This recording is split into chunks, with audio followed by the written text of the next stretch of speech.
Welcome to Filipino Hawaii, our newest program here. And join me, Auntie Ilona, with our special guest, Jazz Iglesias. He is one of the best voices of KAPA radio, and his involvement with the Filipino hip-hop community in California is getting bigger here in Hawaii. So he's here to share all the wonderful stories, everything Filipino and everything Hawaii. So let's hear from him. We are so honored to have you here, Jazz. Thank you. So thank you. I wanted to start with asking you with your beginnings on radio. I mean, your challenges with the transition from the mainland, because we know that you came from the mainland. Yeah. I actually, my story of how I came to Hawaii is I like to look at it as an actual true, was meant to be kind of thing. Yeah. I grew up in San Francisco, California, in the Mission District, and I grew up in the Filipino music scene over there. I was very instrumental in the hip hop community there in its beginnings, and I kind of came over here by chance. I am part Hawaiian too, and I came over here by chance, and things just kind of fell into place, and I never actually thought in a million years that I would be a radio DJ in any way, shape, or form. No. That's interesting. Yeah. And then, so what happened in that break? I mean, can you tell us? I mean, because it's always inspirational. I mean, for everyone. When I came here in '93. I was going through a divorce, and I was actually a meat cutter for Safeway. I managed meat departments for Safeway. And I was a musician there in California, and I actually had a record out. There wasn't CDs at that time. I had a record out. 1986 was my first record out on Imagine Records. So I'm actually, if I'm not mistaken, credited to be the first Pinoy rapper that was recorded. Wow. Ever, I believe, wow. back in that day. And so I was a meat cutter by day, and I would perform at various music venues. I was a rapper. I learned how to produce at a very young age. I actually started my music career as a turntable DJ.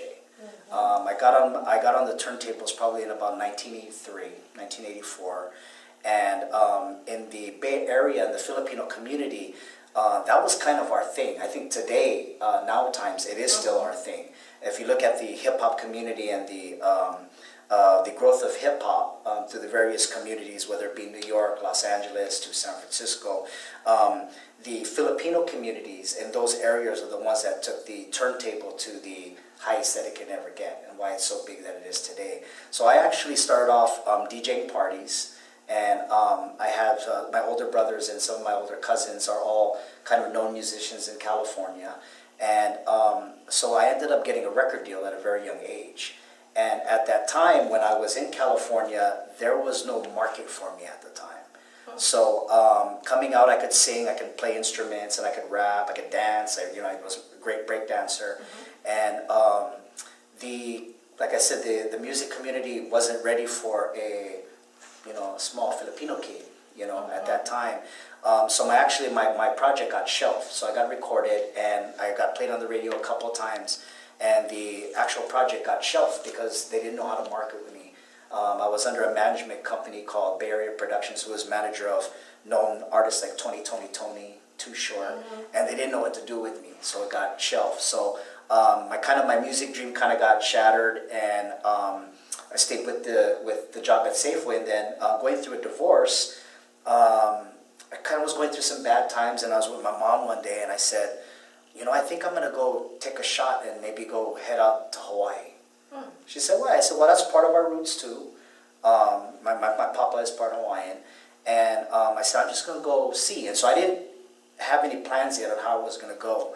And maybe about a week later, after having this conversation with my mom, I get a call from Safeway in Manoa. And the manager over there tells me that they need me out in Hawaii. They see that I had Hawaii ties in California, and they were having management issues over here, so they sent me over here to help out with the Hilo store and help open the Kona store here. And so that's what brought me here to Hawaii. And I honestly thought I was going to work for Safeway for the rest of my life. Yeah. Well, that is very, very inspirational, and what we really want everybody to hear with our fellow Filipinos and kababayans, were the fact that you said that, you know, who knows that you're going to be what you are right now, but you kind of like went for it, and after that, you didn't stop. You shared your talent, you inspired a lot of people, and now your music career and I'm actually a hip hop fan too. Oh, awesome! I mean, you can play something and I'll start dancing, and the kids will say, "Oh my God," you know. I mean, they wouldn't think that I would appreciate it, but I do.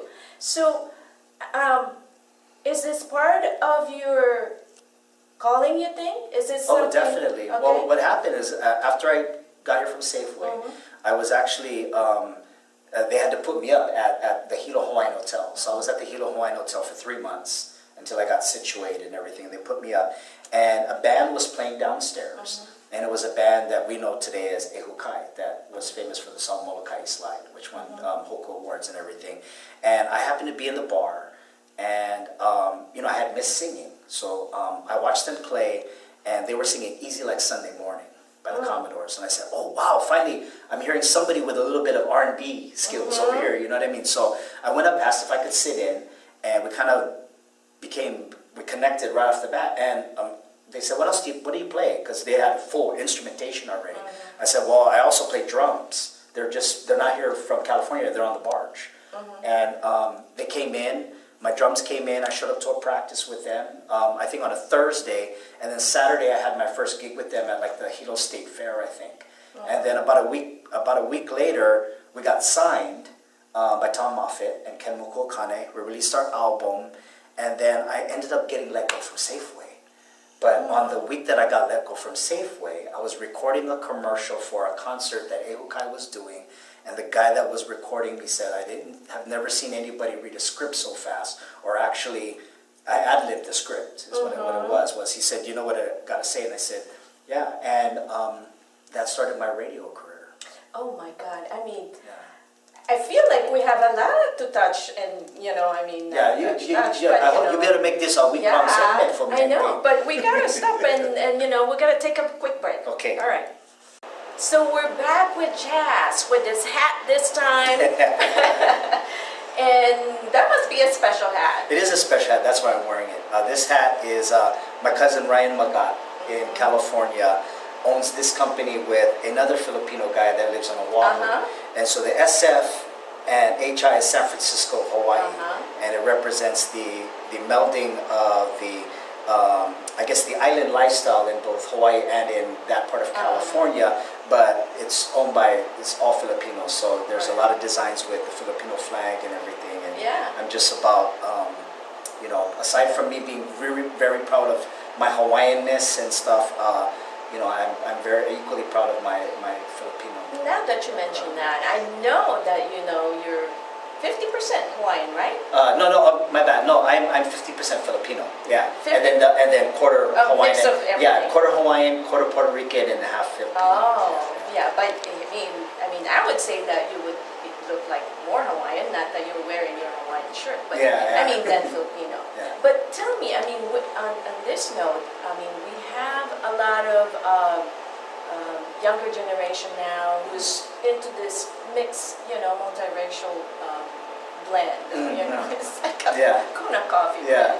But we've been to many stages that, and there was one point that, just like what you mentioned earlier, that you don't really want to be known as like having this identity, you know, as a Filipino.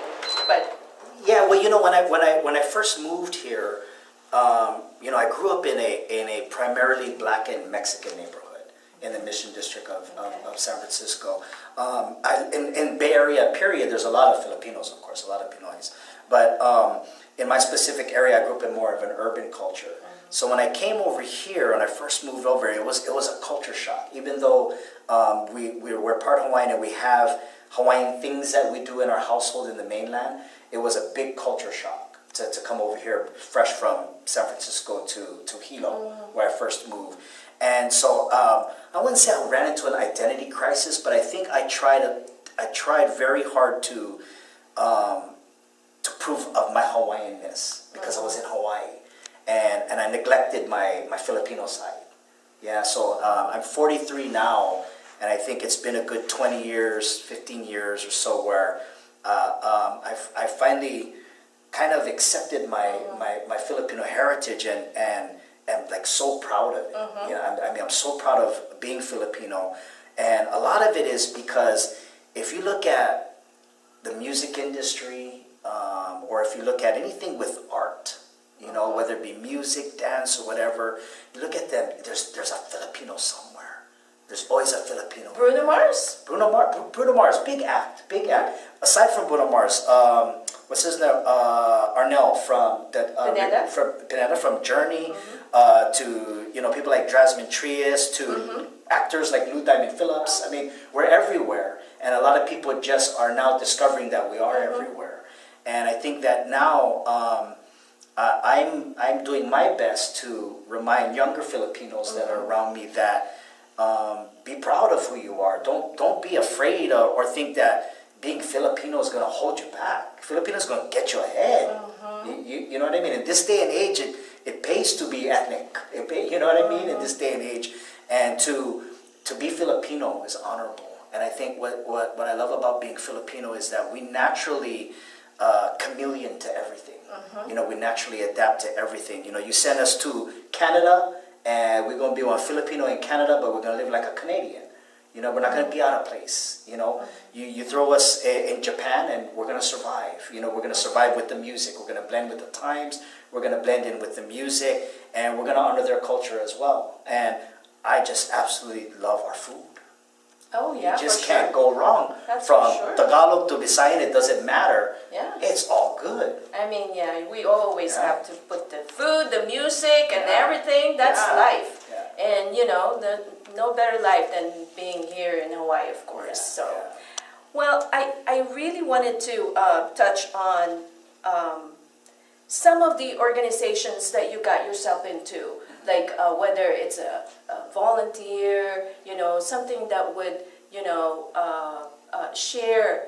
I can see that you're more involved with the youth and all that. I have been as of recently, yes, which has been a blessing, because in this new generation of kids coming, there's a lot of young adults having kids. So unfortunately, a lot of kids kind of not being guided right, so they're having to kind of go to community organizations or other outlets to, you know, and it's not so much the parents' fault, because sometimes they're young, they're working double job, so sometimes the kids aren't being sent to do cultural things or anything, So, well, one of the things that my partner and I, from KAPA, that we've been doing is we started a program called Kako'oi na Keiki, which means support the keiki, support the kids.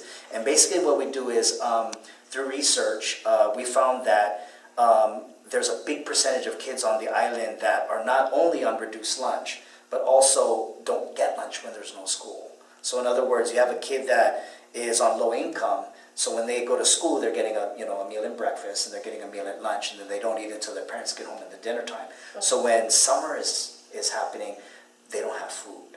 So we created a program to where during the summertime we go out to the low-income housing areas with help from the Hawaii Island United Way and the Salvation Army. We actually go feed kids. You know, we make everything from musubis to sandwiches to whatever. And the last year that we did, we fed I think 1,000 kids a week for 4 weeks. And then the other thing we do is our big school supply drive. So what we do is we take donations. And we do all these drives to certain places. We do live broadcasts with the radio station. And we have people donate school supplies. And what we do is, I believe there's 33, schools on the island, from elementary to high school. And I believe we get to service usually about 27 on the 33 where we bring school supplies. And various donations like backpacks and slippers. Because a lot of kids actually go to school with no slippers. So, you know, that was our thing. And well, another thing too, Jess, believe it or not, I have a son who graduated in Konawaina High School, and he's a musician, artist, and all that. So it wasn't that hard for him to find like something to do, you know, because, you know, we're on an island. We don't really have You know, a lot of choices out there. They cannot go to a place of entertainment. Yeah, it's to either hang go out. beach or stay home. You're right, that's Yeah. right. So, but I wanted to touch on that.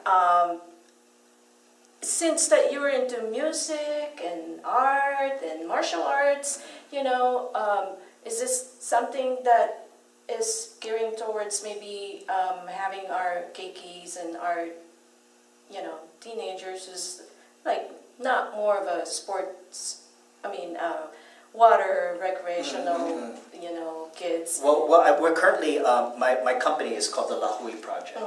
And the Lahui Project was primarily kind of geared towards kids of Hawaiian ancestry, concentrating on teaching them ways of learning the language, hula, and culture without them having to try to get money to go to school, or if they're not able to go to school.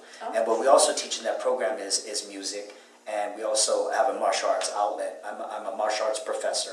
I've been a martial artist since 1979. Nice. And so yeah, coming up very soon, I've had many schools. Yeah. I have 3 branches right now, and we're currently trying to make some type of free program. Oh God, Yeah. I gotta go do a self-defense with you, Yeah. but we're gonna do that after we come back. We are back with Jazz, ladies and gentlemen, and this time we wanted to ask him about his activities. I love to eat, Yes. especially adobo. Your favorite Pinakbet, food is yeah, pinakbet? yeah. Oh. Adobo? Anything Oh, Filipino. wow. Yeah, anything Filipino. I love those. Balut, whatever. Oh, you know, I love those deep fried crispy fish. I don't know what kind of red fish is that. Oh, yeah. The know, reef fish that we have over here, we have right. tilapia and So, mempachi. yeah. So Hawaiian stuff. You have this program with KAPA. Yeah, and- we run a company, a nonprofit called the Lahui Project. And what we do is, there's many people that, from kids to adults, that don't have the option of going to college. So for many that can't go to Hawaiian language college, or they didn't get a chance to start off in the Punana Leo immersion programs and things like that in Hawaiian, we help out with that and teaching for free. And we create events so that we can have workshops so that our Hawaiian people here, like from our artisans to our hula practitioners to our musicians, have outlets, have venues to showcase their stuff, to showcase so that it's no longer just a hobby, but maybe it can be a business for them, or and my other activities aside from I run KML Music Studio, and I produce right out of Ali'i Drive, and I work with a bunch of artists in the mainland as well as over here. So that's kind of my other full-time job other than radio. And of course my other lifelong passion is martial arts. And I just recently became professor and got my 10th dan in Koninkan Jiu-Jitsu and Hawaiian Kenpo. And I also teach Eskrima. And so as far as the Filipino portion of it, I have my lineage in Kenpo. And Kenpo, although it originated from India and then came to China and then made its way here. A lot of the martial arts, what a lot of people don't know, is a lot of martial arts that comes from various different countries, and also that comes from even places like Japan. Before it goes mainstream, before it goes to the mainland, it hits Hawaii first. It always does. It always hits Hawaii first before it gets to the mainland. So a lot of people don't know that a lot of martial arts that you study, that's developed, that you go to wherever you go in the mainland or whatever, was developed by a Filipino somehow or another. Somehow or another there were Filipinos in the line. Kaju Kembo, for instance, another art over here that I've studied. Kaju Kembo was pretty much created by Filipinos. It's the first mixed martial art. It's the first mainland certified art that was created in America, because at the time Hawaii was a state. You know what I mean? So Filipinos in the martial arts industry and film, everything from Excel. Yeah, we excel. Like I said, we I'm not trying to brag about a race, but some people take year to learn something, maybe take us month, because we just naturally adapt. We just naturally adapt. Yeah. Well, have you heard of the arnis? Yes, yes, Arnis. yes, This is the one that you use the stick, right? Yeah, arnis and eskrima, and those are very big parts of our culture. Those are Filipino. Yes. Oh, definitely. Yeah. I was just kind of thinking if it is, but Yes. it is, right? Yeah, definitely. And I learned eskrima from a wonderful gentleman, Randy Arlano, who's no longer with us, and another Hawaiian gentleman from Mike Heineke. And if you're Filipino, you know how like Hawaiians should learn hula. If you're Filipino and you're a man, I think you should learn eskrima. Even women too, but I think it just Is has. this the one that you wear something in your face? No, you know we're not then. No. You know we're not then. You get hit with the stick. You get hit with the stick. Uh-huh. You know, block them. You're not practicing enough. Oh gosh. Okay. Well, But that's what I like about what I've always loved about the Filipino martial arts is that it's very realistic. There's no sugarcoating, so you learn right, and you learn and it works. You know, so that's just kind of my lifelong mission now. Is as I get older, you know, I used to fight in the ring, and as I get older now, I kind of just teach it more for culture, for have it part of you. You know, I think every Filipino should have some type of Filipino arts in them. You know, and I know we all sing. All Filipinos sing. Even if you never hear that Filipino sing, put them in one karaoke environment, I guarantee you they're going to sing. I can only do that after I guarantee a couple of you. drinks. Yeah. And even that, everybody will like go away. No, all Yeah. Filipinos can sing. All Really? Yeah. You're just not picking the right songs. But I wanted to, are all, you think, are geekis, are they interested in Filipino martial arts? You know, I don't think so, because I don't think it's really publicized. There's only a few instructors in the state.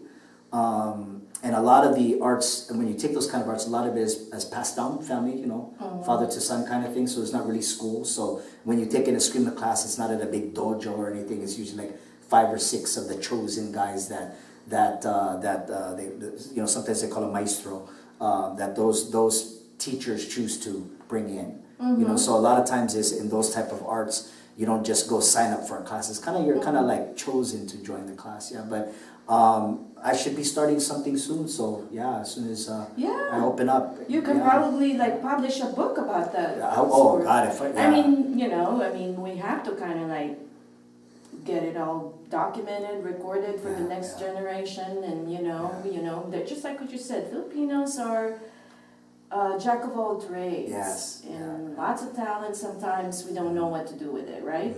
We don't know, and then I mean, look what we've taken over. You know, boxing, MMA, music, everything, rock and roll to hip hop to rap to whatever. There's a Filipino in there. Oh, I just wish that Manny will win. Yeah. I mean. Yeah. Well, yeah. Everybody's scared of him. Yeah. No, But okay, so is there anything that you wanted for all our kababayans out there to know? I mean, we are not just talking about the Big Island. We are just talking the whole of Hawaii. all of Hawaii. I encourage. I just like with Hawaiian, you know, like with me being Hawaiian too, is with the people I work with, we're always looking for our genealogy. We're always looking for where we came from. And I think that that's very important, even as a Filipino, that you should know where you came from. Like I know, like I've researched. I know that I come from a line of farmers and fishermen. I come from a line of musicians. You know, my brother, my half brother, just recently started to cut hair, and he went through his genealogy and found out that he comes from a line of barbers. You know what I mean? I think it's just important to learn your culture and respect it and honor it. You know what I mean? If you're a Filipino, just like if you're a Hawaiian or if you're African American, the things that make us our culture, you should be proud of. And I think it's your kuleana or your responsibility to pass it on to your children and to spread that to whoever wants to learn. You know what I mean? Whoever wants to learn our culture, be open to teaching them. You know, because that just makes us spread even more. You know what I mean? And then we start mixed breeding, and you know, mestizos is good looking. You know what I mean? Oh yeah, that's for sure. I mean, okay, so any last appeal for people to be involved and do anything that you already I think if to support Filipino events, I think you know. Unfortunately, we don't have here, so maybe I need to. I need to kind of kick it into gear and help get more things together here. But I think that if you see that, you know, there's some type of Filipino organization having it, support it. Yes. You know the food's going to be good. Right. Yeah, you know, support Yeah, it. I know that Oahu have what is Santa Cruz and some kind of parade. Yeah, there's small things here, and I think that they just need to grow, and they just need to you know, there's a lot of Filipinos that are Filipino blood, but haven't identified themselves as Filipino yet. Yeah, you know what I mean? Like, yeah, you know, because especially if you're mixed breed and you have a couple of nationalities, sometimes you only identify with one, you know? And I think that it's important that even if you carry 3 or 4 nationalities, you should treat everyone respectfully and kind of engulf yourself in that culture because it's a part of you. And I think that if you do that in your life, that's going to help you be successful because then you're not lying to yourself. Yeah. That is very true. Yeah. Very true. Because we know that Hawaii is very much a part of Filipino and vice versa. And it's very evident in our food, just like what you said in adobo. And there's, you know, I know there's some Japanese stuff too, but you know, I mean, we don't forget the Filipino food. I mean, if you look at Hawaiian food, they've added long rice and pork and peas as Filipino dishes, but they've become initial Hawaiian dishes. You go to a Hawaiian party, guarantee get long rice and guarantee get pork and peas, and that's Filipino dishes. That's good. Yeah. I mean, so then the two culture are like, you know, hand in hand. Well, what I guess what I'm saying is that we've helped kind of build here too. Yeah, we're part of everything that exists here. Yeah. Well, we really wanted to thank you for taking time to come over here. We know that, you know, not very many people can contribute to, you know, your time, and that's very honorable, and we really appreciate whatever it. I can do, whatever I can. I guess until next time. Yeah. We hope.